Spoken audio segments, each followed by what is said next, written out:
So 7 people who have joined class today. Congratulations, you all get extra credit. To everybody else, show off to class. Show off to class. All right, so what we're going to be talking about now is section 3.1 through 3.3. And to start off with, let's make a couple observations. We say that a function is increasing if whenever we increase x, our function increases. We say that it's decreasing if whenever we decrease or whenever we increase x, our function decreases. Pretty straightforward, right? Nothing jaw-dropping or shocking here. But let's consider what this means. If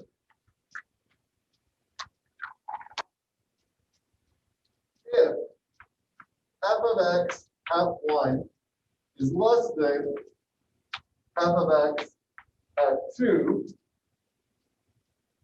then subtracting f at x1 from both sides, we're going to get that the difference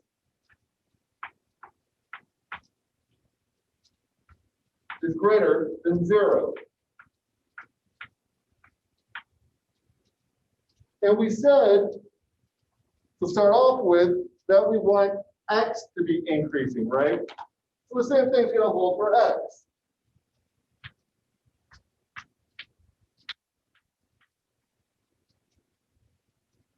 Now, if we take a moment to think about this, if we divide two positive numbers, or divide a positive number by another positive number, we're going to get a positive number, right? So, what this tells us is that our difference quotient is going to be positive.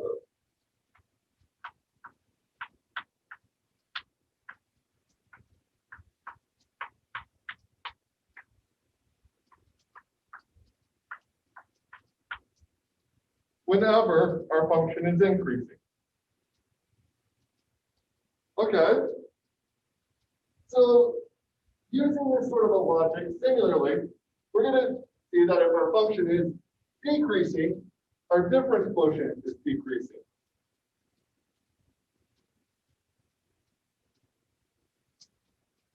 Now let's think about this difference quotient for a second. When we apply the limit as the change in our x goes to 0, that gives us the derivative, right? So what this implies is that whenever our function is increasing, our derivative is going to be positive. Whenever our function is decreasing, our derivative is going to be negative. This brings us to a test for increasing and decreasing functions. Given some interval a to b, if the derivative of our function is positive for all x's inside of that interval, then we say our function is increasing. If it's negative, then our function is decreasing. And if it's 0, our function is constant. Again, though, this is all on an interval, right? So, do I not have? Must be down the line.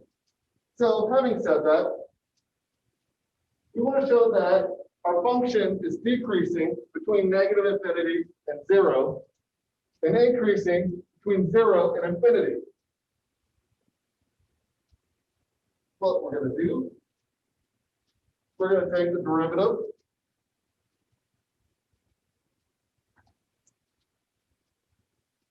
f of x is equal to x squared f prime of x is equal to 2x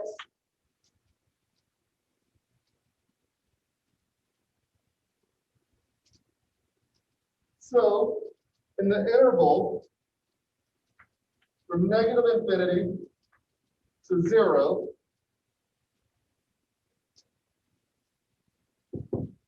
this thing, a derivative, well, it's going to be negative, right?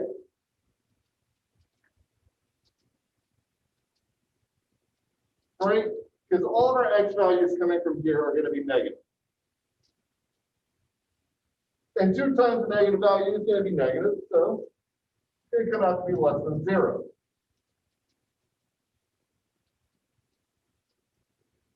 On the other hand, whenever x is between 0 and infinity, our derivative is going to be positive.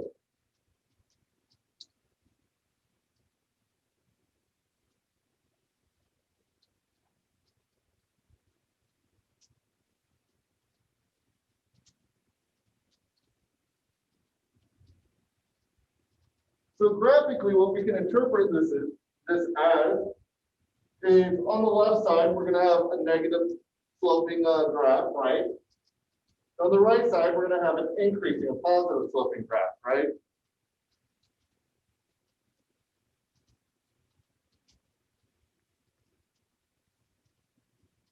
So again, just reiterating what I had said, the derivative is going to be 2x. So for any x value between negative infinity and 0, our derivative is going to be negative. For any value between 0 and infinity, our derivative is going to be positive. As another example, let's consider this cost function or this consumption function provided here. We want to show that this is increasing from 1997 to 2004. So first thing we need to know is that t equal to 7 implies 1997, right? So we're effectively just subtracting 1990 from the year to get our t value, right? Which explains why our graph down here is from 7 to 14. What we're going to do, we're going to take the derivative of this consumption function. Kind of fun to say, actually, consumption function. We're going to take this derivative, and between 7 and 14, we're going to show that this thing comes out to be positive. So, plugging in our values, we find that it's positive. Pretty straightforward, actually. And it kind of makes some intuitive sense, right? Like, if our function is decreasing, then necessarily its slope is going to be negative. If it's increasing, necessarily our slope is going to be positive. So necessarily, our derivative, which is the method by which we find the slope of the tangent line, it will also be negative or positive accordingly. Now, something else to notice.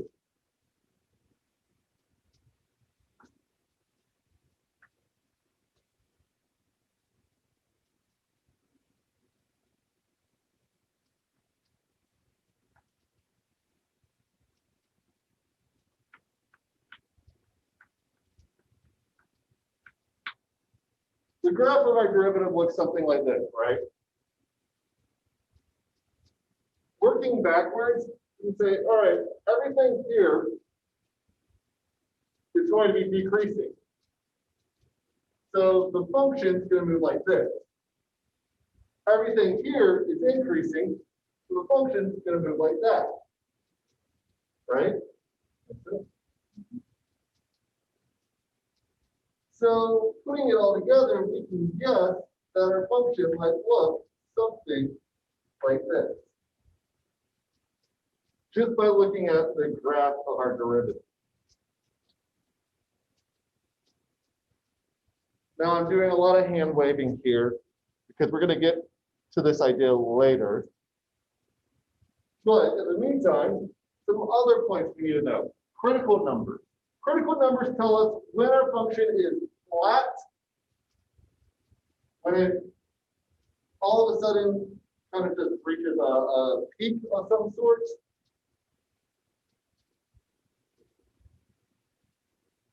And whenever it's undefined, it tells us that it's a cup of some sort. So let's think about that. The limit of our difference quotient about this point, well, coming from the left and coming from the right, it's not going to agree, right? So it's going to be undefined at this cost. As a result, you can make some statements about it. We call these points critical points. Whenever the derivative of our function at a point is 0 or undefined. It gives us some geometric information about our function.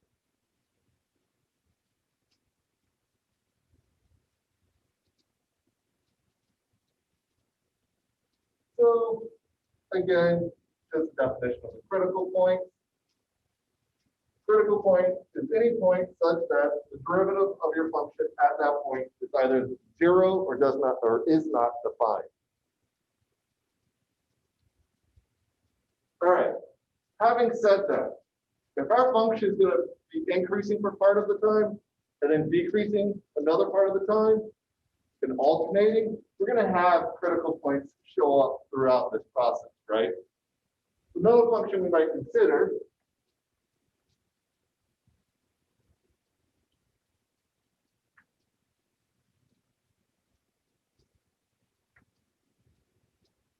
going to be 1 over x.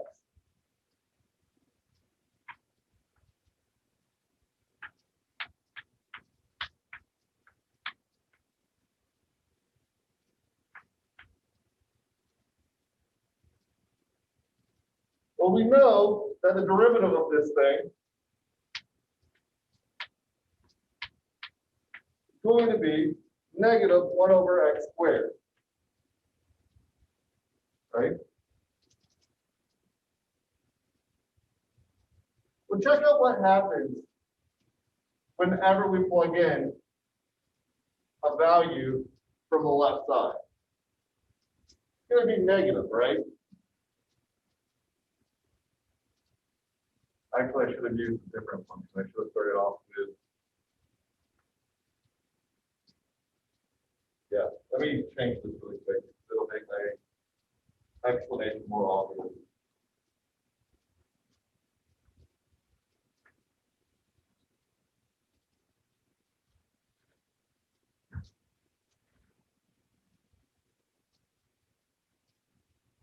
So changing our function to 1 over x squared, the derivative of this is going to come out to be, by chain rule, negative 1 over x squared, 2x, wow, can't think today, 2x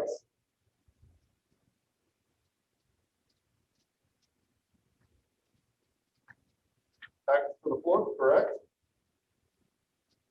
or x to the 3rd? X to the 3rd, right?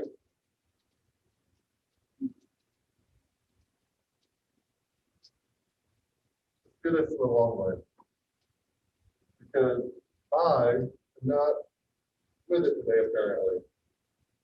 All right. Applying this, we can rewrite this as x to the negative 2nd. So our derivative is going to come out to be negative 2 x to the negative 3rd, right? All right, that's what we wanted. Wow, my brain was not in it right there. All right, so whenever we plug in a positive value here, or a negative value here, we're going to get a positive value, right? Because any negative number cubed is going to come back to be negative, times negative 2 is going to be positive. Our function's increasing here. Anytime we put a positive value in, we're going to get a positive number here, right? Any positive value cubed is positive, times a negative. It's going to give us a negative number, right? And our function's decreasing here. Now notice what happens when we put in 0. At 0, our function's undefined. Our derivative is undefined. correlates with this change, right? It correlates with this asymptote that occurs here. So again, the point is to say that this critical value tells us something about our function and the geometry of what's going on. Does that make sense?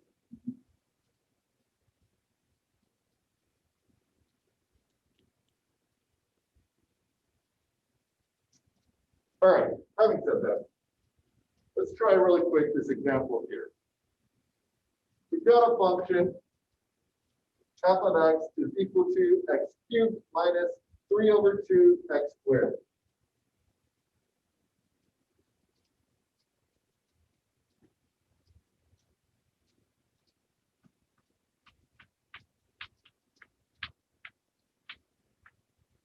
Over 2 x squared. So its derivative is going to be 3x squared minus 3x, right? Yeah. You want to find out when this thing is increasing and when it's decreasing.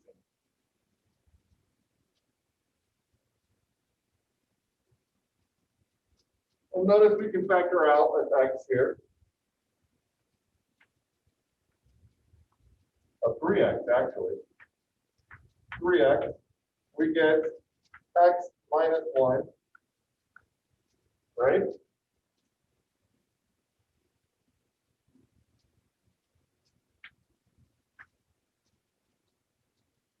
So from 3x, we get that we have an intercept point whenever x is equal to 0. From x minus 1, we get another intercept point whenever x is equal to 1, right?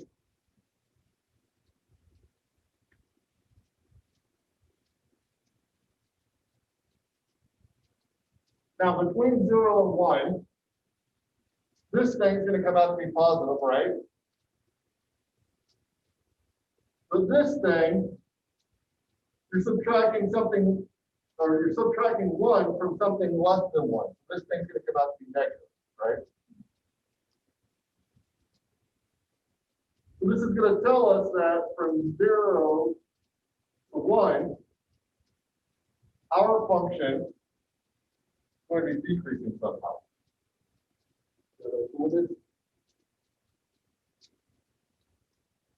Might help if I jump to like this.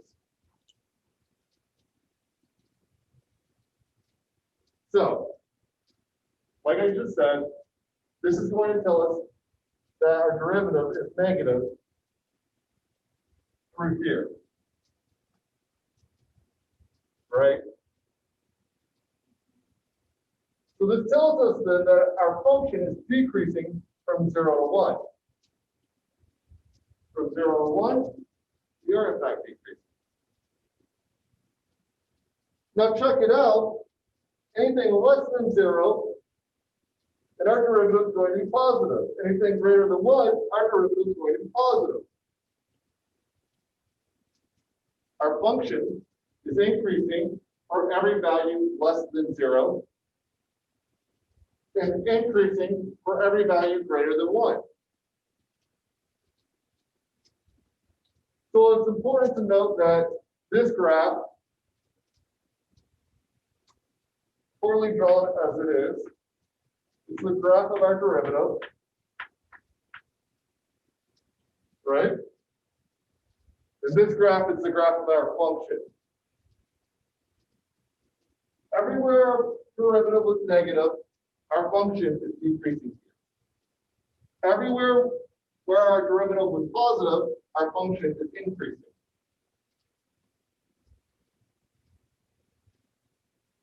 So again, I think the left, or I think the right. But at this point, or through these 2 points, we have that it's decreasing. Yeah. Also notice that wherever our derivative was equal to 0, this is what's called a local min, this is what's called a local max. It's the point at which we kind of have that bump, that lump, right?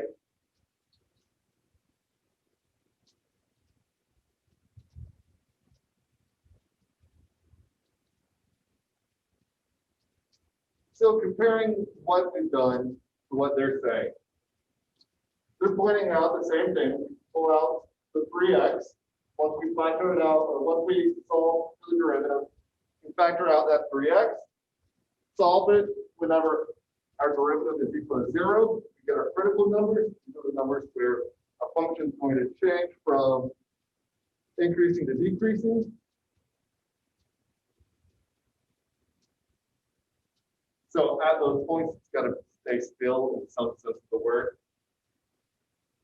Anything less than 1, any x value less than 1, we're increasing. My mistake, less than 0, we're increasing. Decreasing between 0 and 1, and increasing again for any value greater than 1. Does this make sense? There's a couple different ways we can go about it. I personally like the graphical method a little bit more, just because you can see it. We can also use this sort of interval method where we say, all right, what are our critical points? In this case, 0 and 1. So we're going to take every number from negative infinity to infinity. We're going to break it up into 3 different groups. The first group is going to be negative infinity to 0. The second group is going to be 0 to 1. The third group is going to be 1 to infinity. And then we choose a test point inside those intervals. And we say, all right, depending upon what happens here, everything else in that interval is going to behave kind of the same way. So take a test point from 0 to 1, let our test point be 1/2, just for the sake of convenience, right? Like it's right in the middle. Put that through our derivative. Hey, that comes out to be negative. So it's got to be decreasing. Our function has to be decreasing.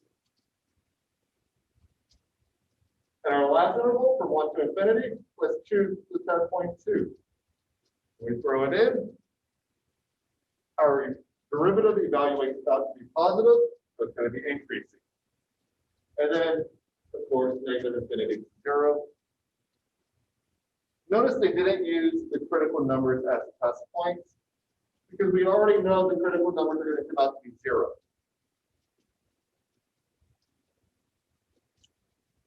Zero or undefined. Make sense?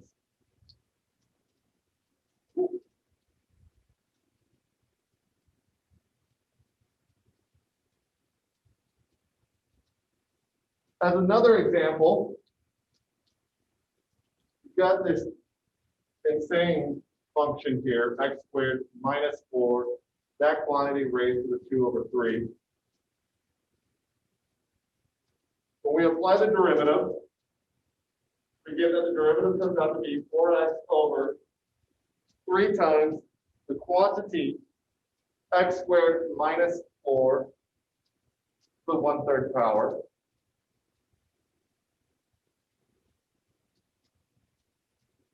Our critical numbers occur at x is equal to 2, x is equal to 0, or negative 2, 0, and 2. So our test intervals are going to be from negative infinity to negative 2, right? Negative 2 to 0, 0 to 2, and 2 to infinity. So using this sort of tabular method, we have our intervals. We're going to choose a number in those intervals and check to see what our derivative is in those intervals. Is it positive?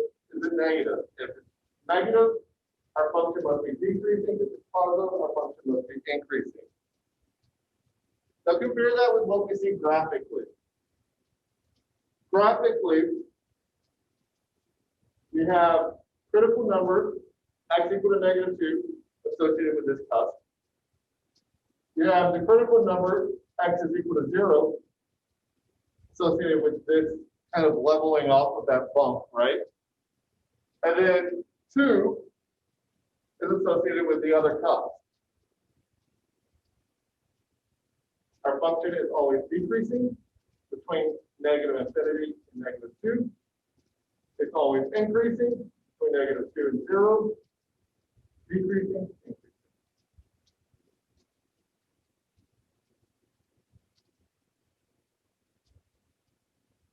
Make sense?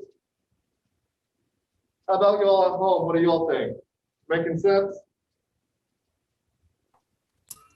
Yeah. Yes. Yeah, awesome. Yes. All right, as another example, let's consider the polynomial x cubed minus 3x squared plus 3x. The derivative of that is going to come out to be 3x squared minus 6x plus 3. Well, we can simplify that as 3 times the quantity x minus 1 squared. So here, our only critical value is going to be at 1, right? Because this derivative only comes out to be 0 or undefined whenever x is equal to 1. That associates with this point right here. So we're going to break our interval up into 2 parts, from negative infinity to 1, from 1 to infinity. We're going to use our test point at x equal to 0 and at x equal to 2. Throw it in. Find that it's increasing in both intervals, which tells us that all we did was flatten out for a little while. This tells us that if 0 or at 1 is going to be a critical point, this must be increasing, increasing, increasing, kind of flattening out, flat, increasing, increasing, increasing again. This is exactly what we're seeing here.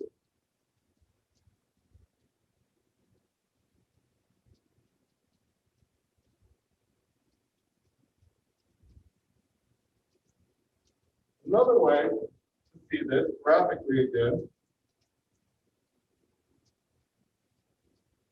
is that the graph of our derivative is going to look something like this.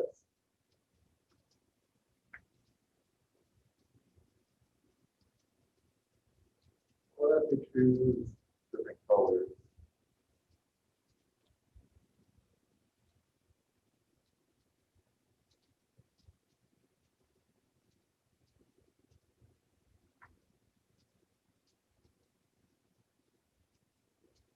So this is the graph of the derivative of this function up here, or something close to that graph.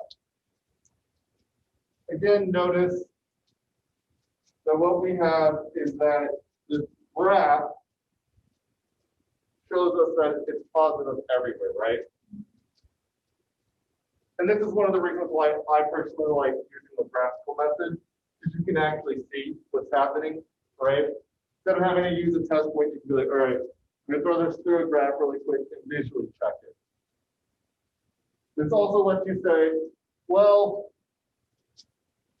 I don't know what this function looks like, but I know from negative infinity to 1, this thing's going to be increasing. It's going to have to flatten out somewhere around 1. It's going to have to be increasing after that, right? So without a test point, without some initial value to go off of, I know that it's going to have to look something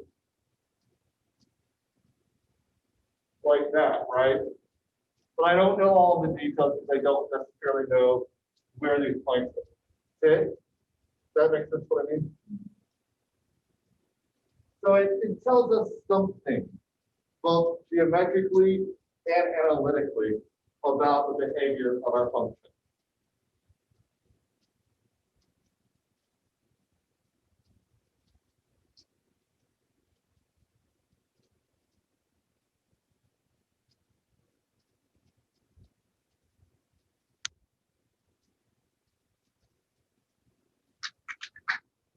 So again, as some more examples, in this case, we want to determine what the profit function is going to be doing, right?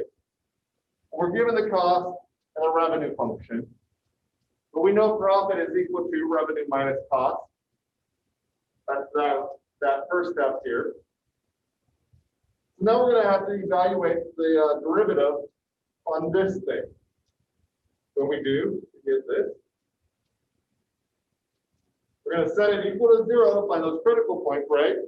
Because this function here is a polynomial, so it's not going to have any undefined critical points. It's just going to have 0. We're going to set it equal to 0. Solve for x. And x is going to be 300 gains. So what this is telling us is that this thing has a critical point at 300 gains. So 3,000, my mistake, thank you. That's going to be this point here. It's going to correlate with this up here, right? My mistake, that right here. This is our profit function, our revenue, and our cost. So 300 gains profit. Now, looking at this, we know anything below that we want to test, anything above that we want to test. And when we do, we find that if we try to go beyond 300 gains, we're going to be losing profit. Does that make sense what I mean?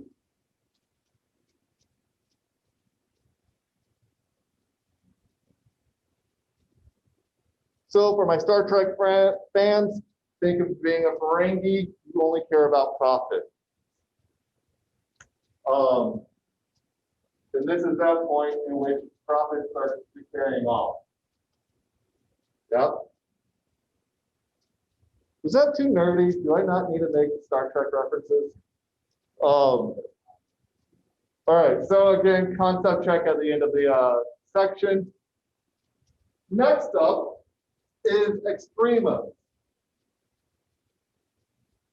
Extremas are exactly what they sound like. They're going to be the things that in the immediate area, it is the extreme, if it's the relative extreme.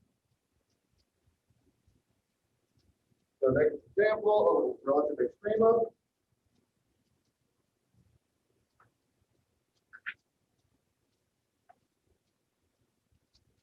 Oh no, those are two simulating colors.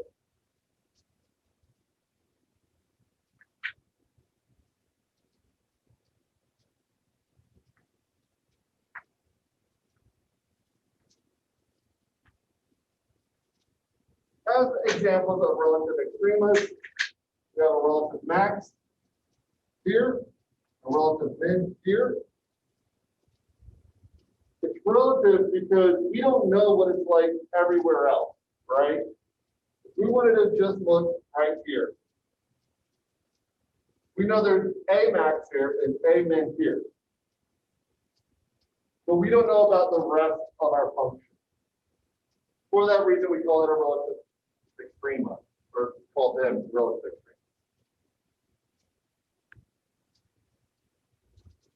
This is a pretty classical example. Relative extrema.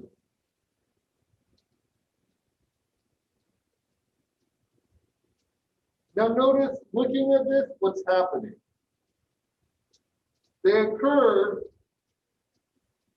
between points in which we go from increasing to decreasing and decreasing to increasing, right? Which is exactly what we were just doing, was checking for when it was increasing and decreasing our function was. So a relative extrema must somehow be associated with our derivative being equal to 0.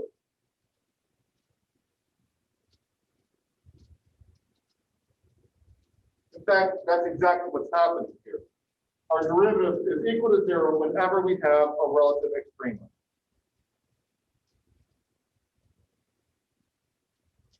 Or undefined.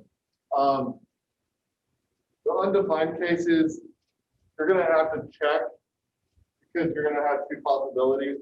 Either this is an asymptote where your function blows up to infinity or negative infinity, or it's a relative extrema.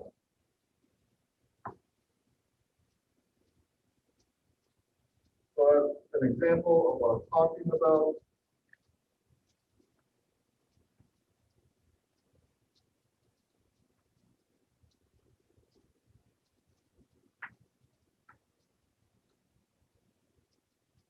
We would have an undefined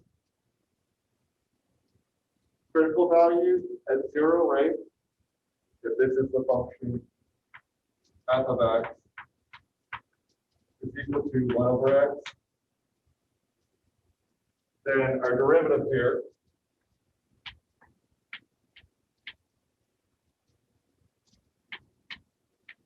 is negative 1 over x squared. Whenever we put in 0, it's undefined. But we wouldn't really say that this is a relative extrema in either case, right? Makes sense what I mean? Similarly, we could have a case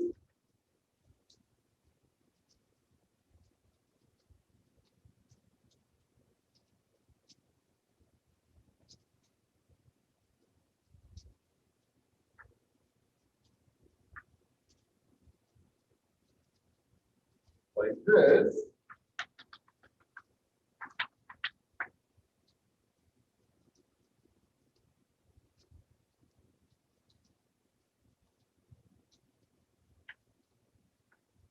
Then we would have critical points at asymptotes again, but we wouldn't say that we have a relative extrema. Now we might have global extremas here, but not relative. And that's why in the case of our critical point being undefined, we need to do some work with it. We need to check some things first.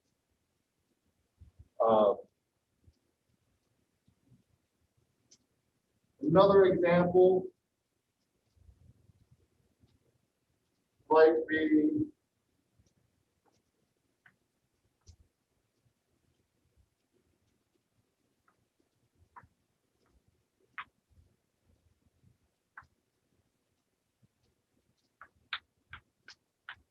something like this, where again we would have a critical point at 0, but we wouldn't always a relative extrema.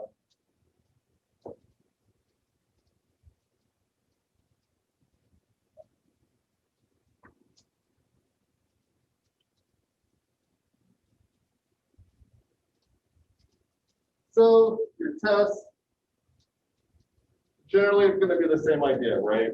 Same idea as what I'm talking about with just applying derivatives over and over and over again.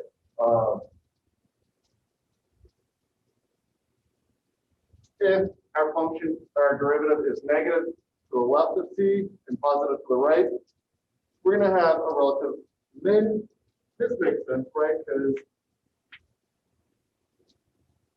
we're saying negative to the left, positive to the right. So our function might look something like this, right? In the case where it's positive to the left and negative to the right,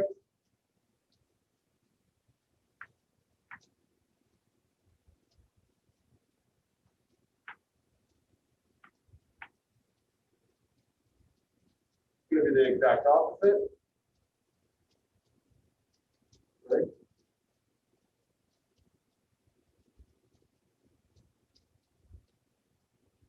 And then, like I said, if both sides are both increasing or both decreasing, then it's not going to be an extreme. So our test here for extrema is a little bit more involved. We actually have to know some information about what's happening around that point. Yep. There's a couple more examples. Positive, positive, but we have a critical point here at C that's neither a max nor a min. Similarly, negative, negative, but neither a max nor a min in our other two cases.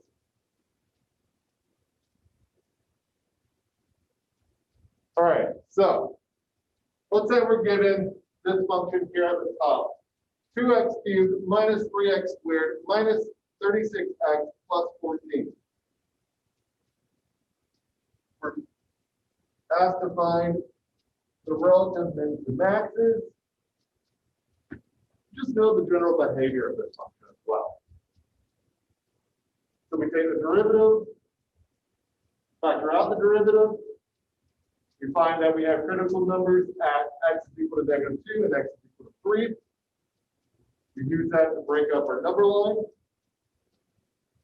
And then we start testing. pull a point between negative infinity and -2. Say, hey, our function's increasing. Pull a point between -2 and 3. Discover our function's decreasing. Pull a point between 3 and infinity. Discover it's increasing. And this lets us start to pull back what we know about our function. This is going to tell us increasing, decreasing. So whatever happens at -2, it's going to be a max, right? Decreasing to increasing, it's going to be a min.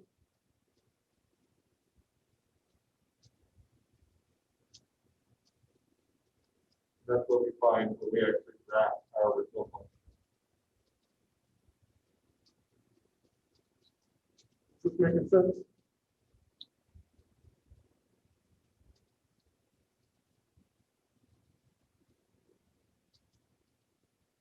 All right, having said that, I'm going to let you all try to find the relative extremes of this function. I give you all, I don't know, let's say 5 minutes to do this.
We should have critical points at 0 and 3, I think.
What we're going to find here, just looking at the graph of our function, should be that we're decreasing through here, decreasing through here, and increasing through here, right? So this is going to naturally come out to be a relative min, and this is going to come out to be nothing, right?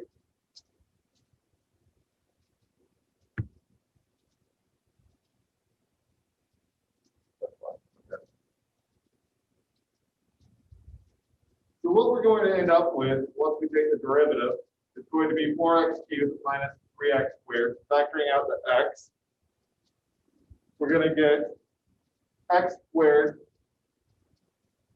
times the quantity 4x minus 3. So our intervals are going to be negative infinity to 0, 0 to 3 over 4, 3 over 4 to infinity.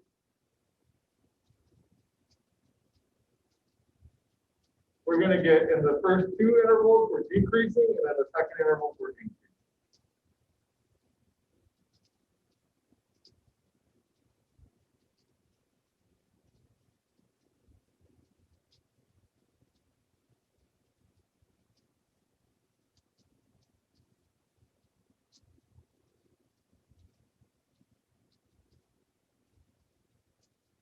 As another example, notice we've got a cusp in this function, right? So we should expect that our derivative comes out to be undefined at that point. So when we go through everything, apply the derivative to our function 2x minus 3x over, 3x to the 2/3. We're going to get the crazy looking derivative function, such as it is.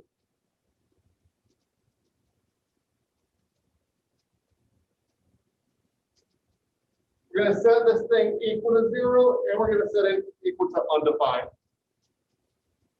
Set it equal to undefined quotations, because we can't set it equal to an undefined term. We just find that it is undefined. When we do that, we find that we have a relative min, a relative max. We have critical points at x is equal to 0 and x is equal to 1. And this interval is going to be increasing. And this interval is going to be decreasing. And then everything after that is going to be increasing again. So we have max and min.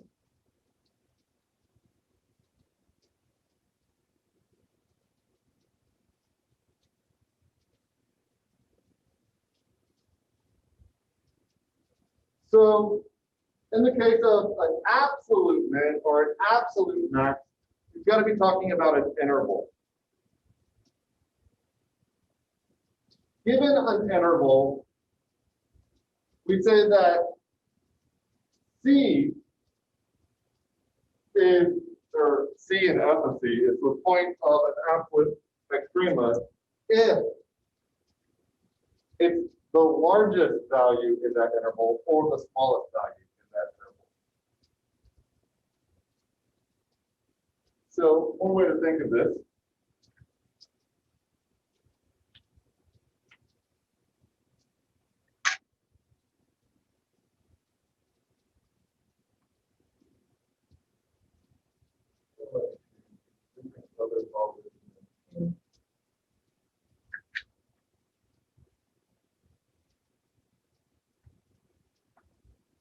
so let's say this is the function h of x is equal to, I don't know, let's say 2 minus x squared.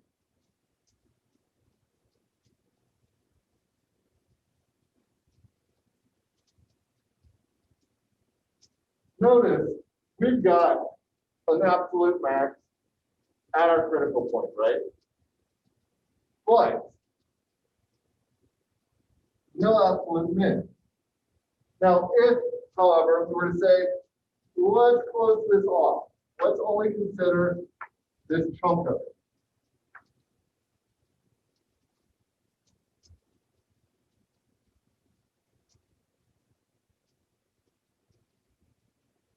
Now we have absolute min.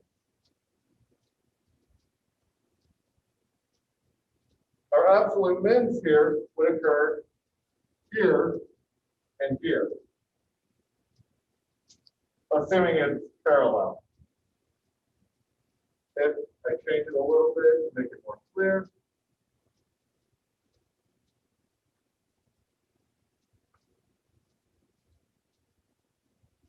now our absolute min is only right here, right?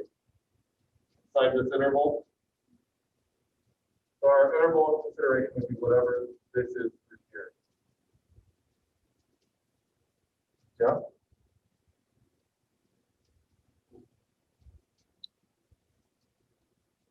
Sweet, we have a better picture of it. All right. So notice in this example, you've got relative min, relative maxes, and only an absolute max. Why? Because this boundary point is higher than our relative min, which happens to be lower than every other point. So it's also an absolute min. So an absolute min or an absolute max is considered within the terms of an interval, and it is the absolute lowest or highest value inside of that interval. Meanwhile, the idea of a relative max and a relative min It's just that it's going to be at the top or the bottom of the trough. Top of the hill, bottom of the trough.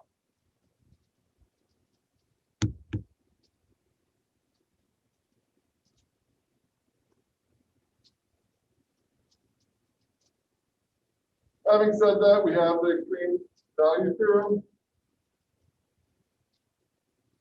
which says that for continuous functions of some interval, we've got to have both a min and a max value on that interval. Makes sense. I mean, kind of straightforward, right?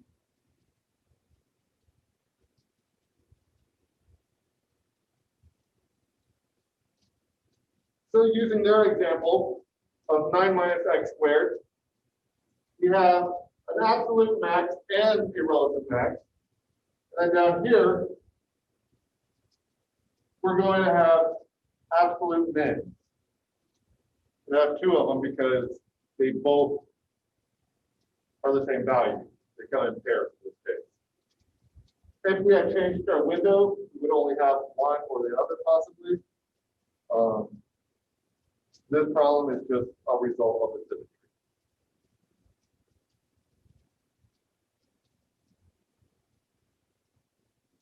So let's say we're given a closed interval a to b. First thing we're going to want to do, find out what our function is at our critical numbers. Then we're going to want to compare that to the endpoints. From there, we're going to be able to pick out what's the min and what's the max.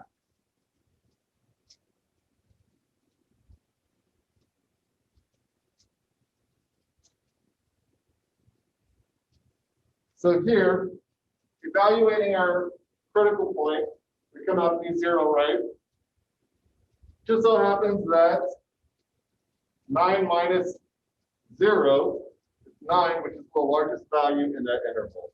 So we must have an absolute max there as well as a relative max. Similarly, there are no other points smaller than what's at our min or what's at our boundary.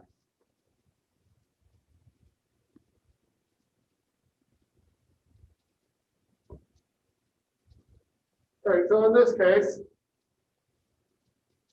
finding our mins and our max values, we're going to apply the derivative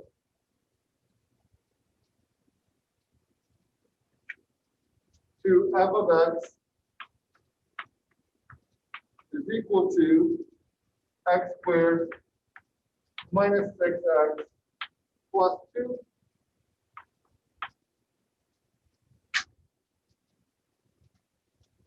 The derivative is going to come out to be 2x minus 6.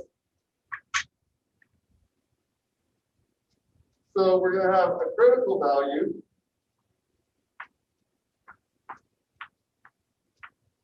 whenever x is equal to 6 over 2.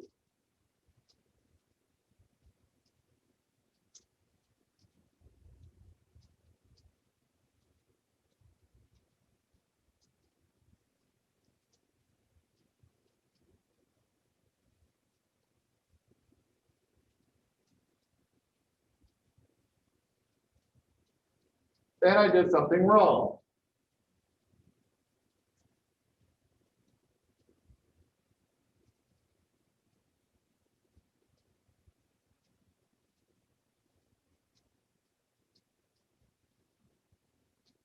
What I did wrong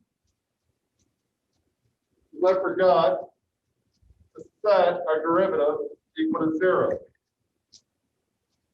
So we take 2x minus 6 equal to 0, add 6 to both sides.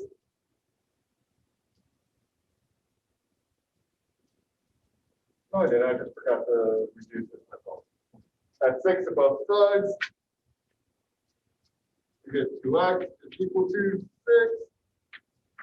which gives us that x is equal to 6 over 2, or just 3.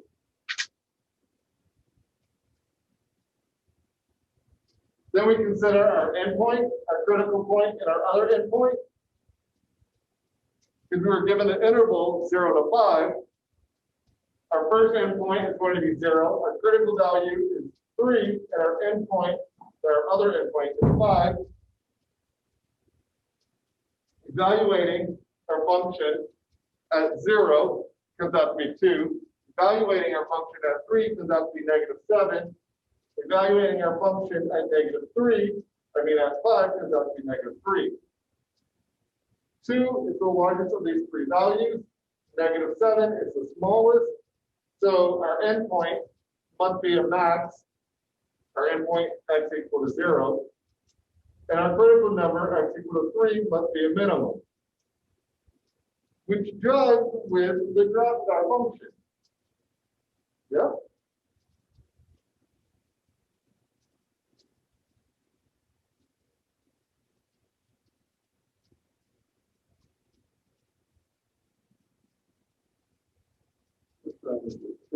Okay. So, having said that, I'll let you all try this on your own for a second.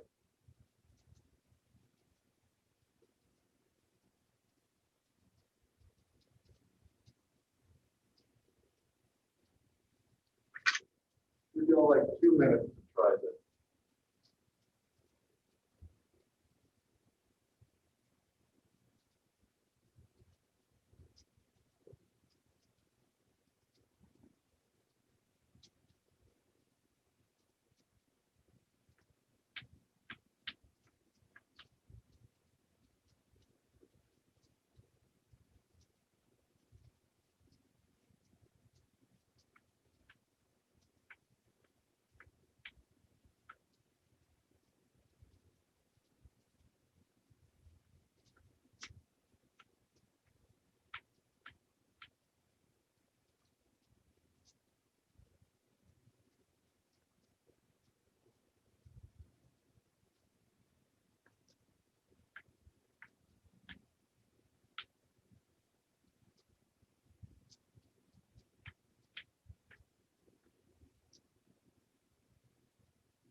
So jumping ahead and looking at what the graph of this function looks like.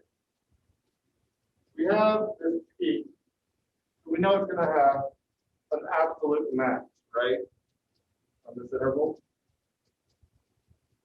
And we know we're going to have an absolute min to the far right.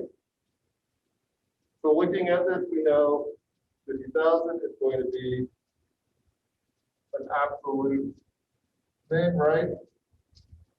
So all I'm trying to say here, all I was trying to do was show that it was broken up. So to the left of our critical value, to the right of our critical value, it's a way of signaling that our critical value is going to be a max here, right? So looking at this,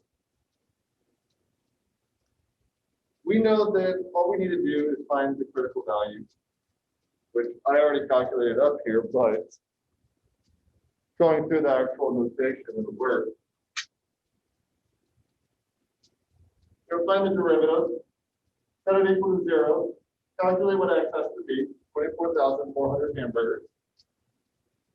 But then we're going to compare that to what our function is at the ends and what our function is at the critical value, right?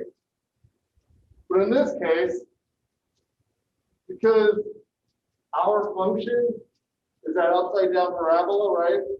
We know the critical value is going to be the max here. That's why they jump right to it.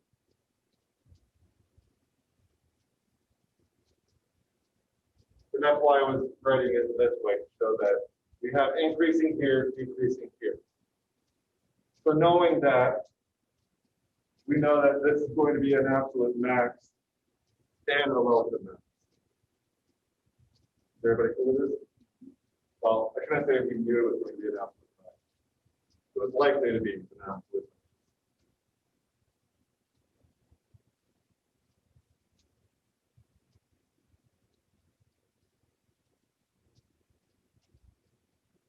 Having said that, section 3.3, we are flying through this. All right, concavity. Concave up, concave down is really just a way of talking about the way our function looks.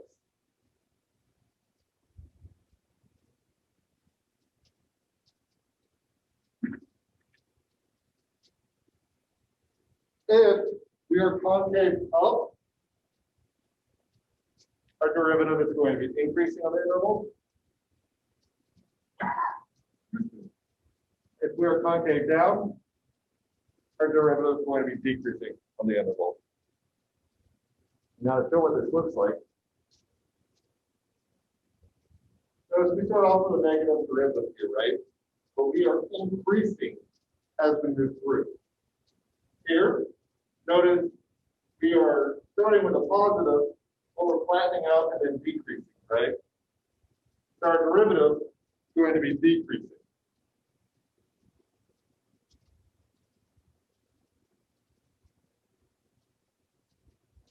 Now let's compare this to what we were saying a few minutes ago about functions increasing and functions decreasing. When a function is increasing, its derivative is positive, right? When a function is decreasing, its derivative is negative. So an increasing derivative means a second derivative is positive. A decreasing derivative means a second derivative that's negative. Make sense?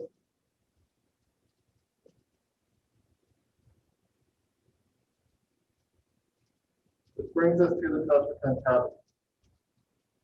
If our second derivative is positive, we are concave up. If our derivative is negative, then we are concave down. And that is for the given interval, right?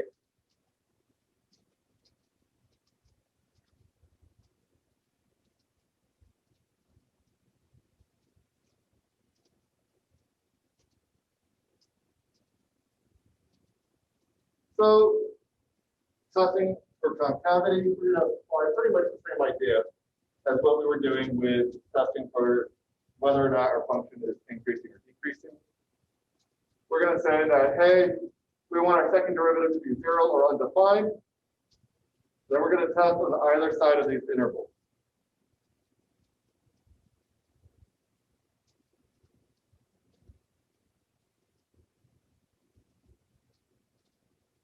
So as a couple quick examples, let's say we're given our original function is x squared. The second derivative is going to be 2. Well, 2 is positive, so we want to be concave up, which we in fact are.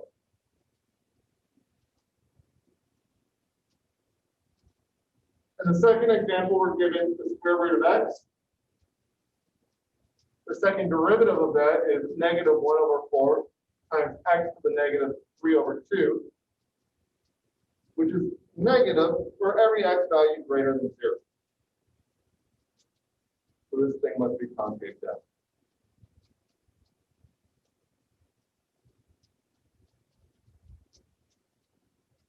So one way to think about concavity, if you were able to take one of these curves and rotate it and generate a surface as you do, that surface is going to be a bowl that'll hold suit, or are you dumping it on the floor? That's the way it was described to me when I was taking calculus. To me, kind of makes sense, right? Pull this out of the screen, rotate it, you have something that'll hold whatever you want to do it. Take this out of the screen, rotate it, you'll have something that's dumping suit on the floor.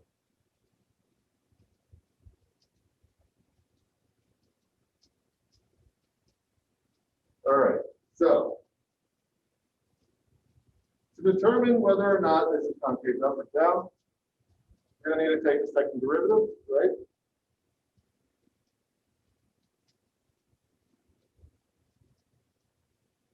Taking the second derivative,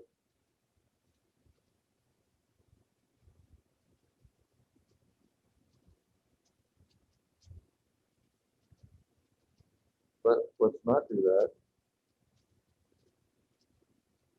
There we go. Even better. All right. So, taking the second derivative, we're going to get that this thing comes out to be 36 times x squared minus 1 divided by x squared plus 3 cubed.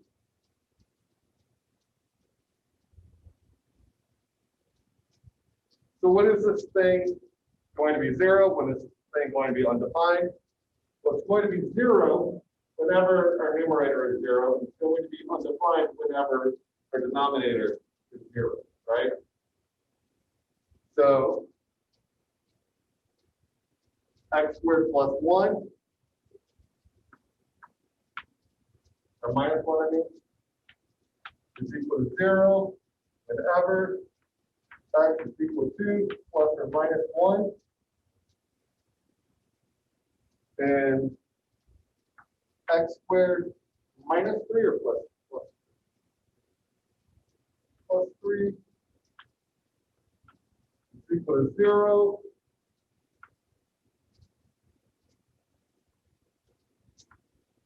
X does not exist, right? There is no x value that'll make our denominator 0. So our critical points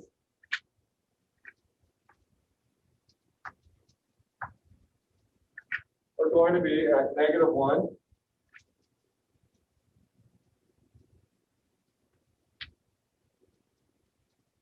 and at 1. So whenever x is between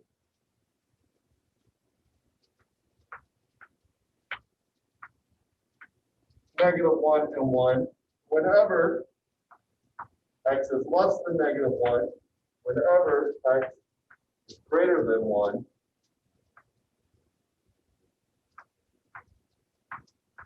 these are going to be our test intervals, right?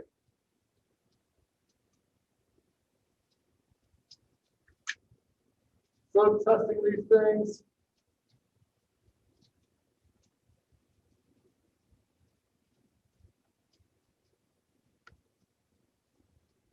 you find that in this interval, we're going to be positive. In this interval, we're going to be negative. In this interval, we're going to be positive. So here we must be concave up, concave down, concave up.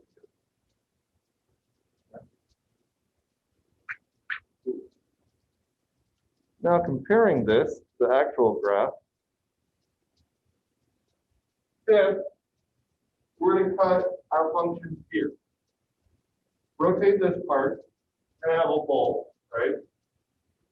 Rotate the superior part, we're going to be dumping things out. So rotate this exterior part, we're going to have a bowl with it.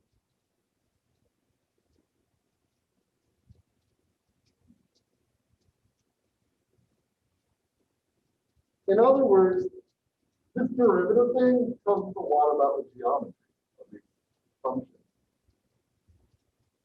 It tells us a lot about how these curves look.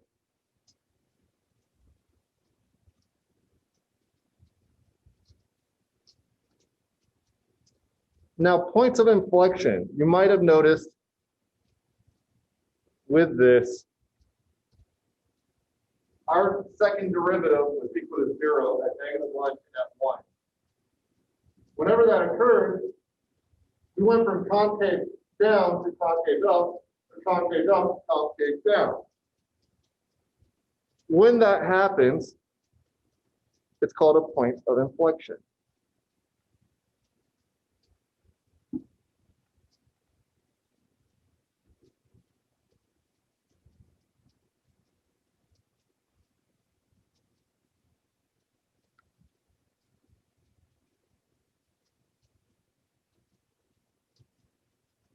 We have a couple of different examples here, inflection points.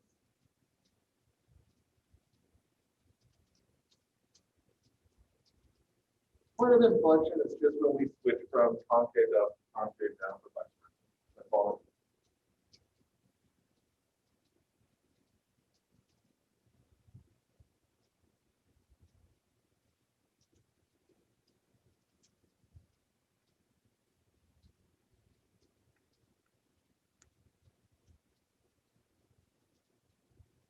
Some properties of inflection points, our function or our derivative, our second derivative, are they going to be 0 or undefined?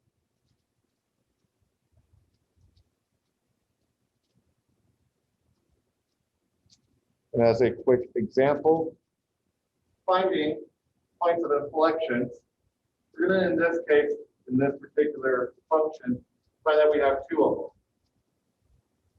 So I have one right here, one right here.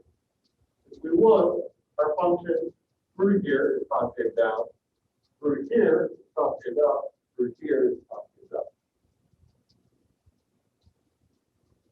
Having said that, since we don't really have enough time to go over this problem in detail, I'll let y'all go. If you don't have any questions, I'll stick around. Oh, actually, before I let y'all go, the exam, there's been a couple questions about it. When I posted it, I had forgotten to take off the point for the work submission and the bonus point submission. So just did last night. It effectively increases everybody's grade because it was just points that you weren't getting that were kind of ambient there, right? So I fixed that. I didn't catch it. I apologize. I did address that though. And it effectively increases everybody's grade by about 4 points. This exam, nobody submitted their, well, that's not true. Some people did submit their work, but not everybody.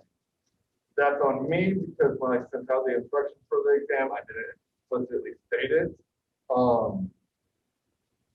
In the future, submit your work. If you do not submit your work for the exam, I will cut off half of your points for everything, regardless